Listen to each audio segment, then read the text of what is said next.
Olá, pessoal, sejam bem-vindos a mais uma aula de DG e hoje nós falaremos sobre os ângulos correspondentes. Inicialmente, vamos fazer a correção do exercício 6 e 7 da apostila Aprender Sempre, que foi a atividade da aula da semana passada. Nesse exercício, ele fala o seguinte, que nós temos dois pentágonos, sendo que o pentágono MNPQR é uma ampliação do pentágono HIJKL. Então, o que seria uma ampliação? A gente aumentou os lados desse pentágono na mesma medida.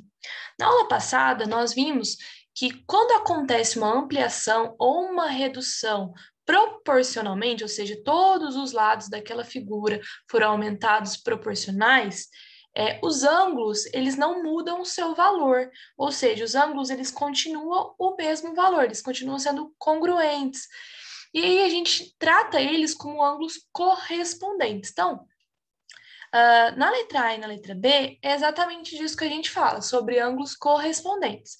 Então, aqui fala o seguinte, ó, o ângulo IHL correspondente ao ângulo, então, IHL é esse ângulo aqui, né, ó, IHL.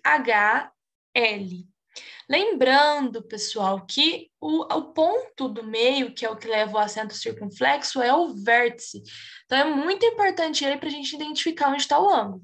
Ele é correspondente, ou seja, ele tem a mesma medida de qual ângulo da figura ampliada? Esse daqui, né? Que a gente vai chamar ele de NMR. NMR com acento circunflexo. Uma coisa interessante é que os ângulos, eles estão coloridos de uma mesma forma, os ângulos correspondentes, para a gente conseguir identificar melhor essa correspondência entre eles.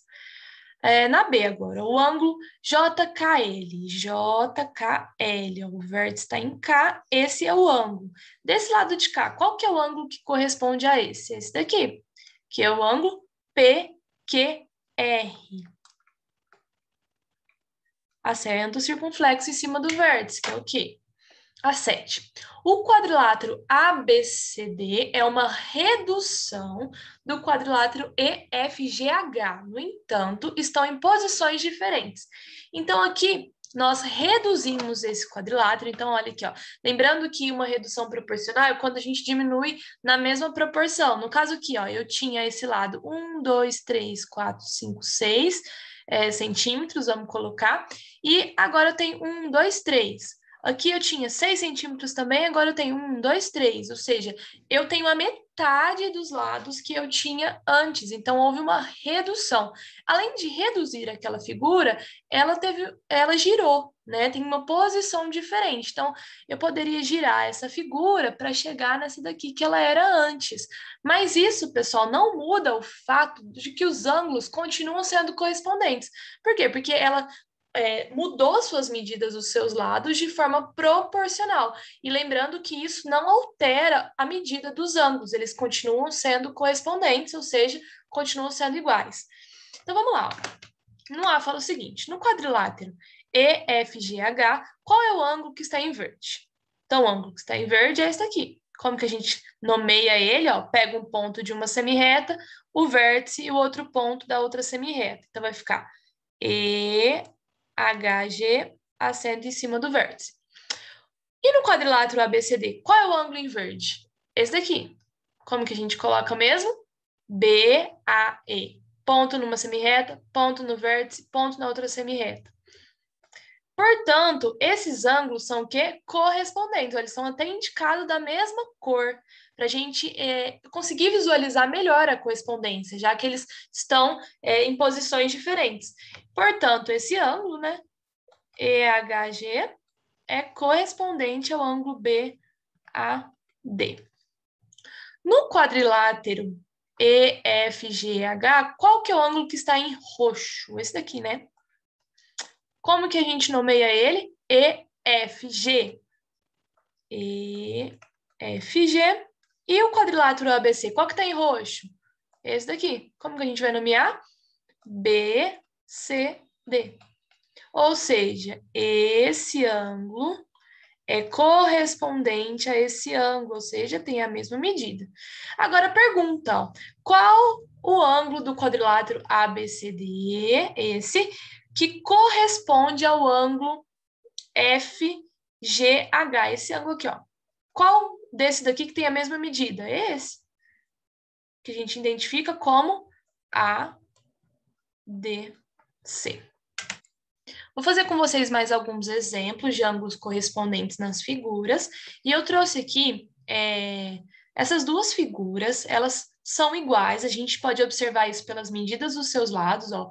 Aqui é 3, 2, 1, 2,83. Aqui é 3, 2, 1, 2,83. E os seus ângulos são iguais, internos. Então, a diferença é que essa figura, ela mudaram a posição dela, né? Giraram ela. Então, a gente vai encontrar os ângulos correspondentes, né? O ângulo que representa aquele ângulo na outra figura, que tem a mesma medida. Então, vamos lá. Vamos começar com esse daqui, ó. Esse aqui é o ângulo BAD. Ele é correspondente a qual ângulo nessa figura de cá?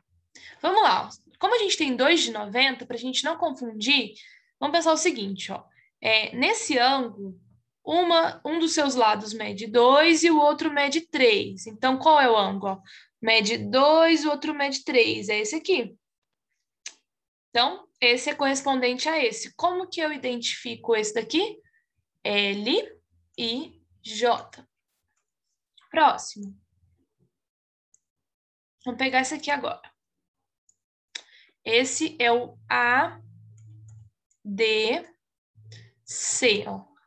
Um ponto numa semirreta, o ponto do vértice e o ponto da outra semirreta. Ele é correspondente. Olha aqui nessa figura.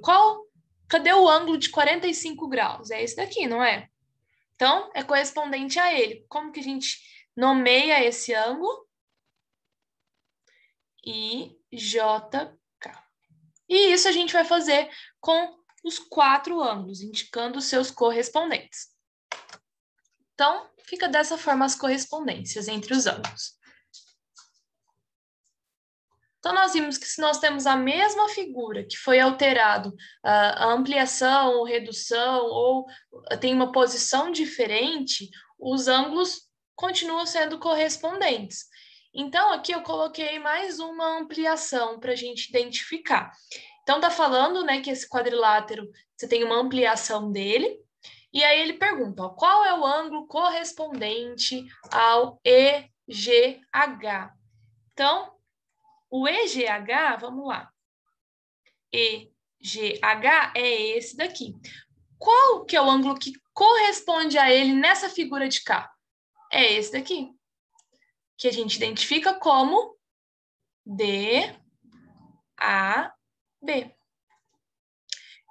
Isso a gente poderia fazer com os outros também. Agora pergunta, qual é a medida do ângulo GEF?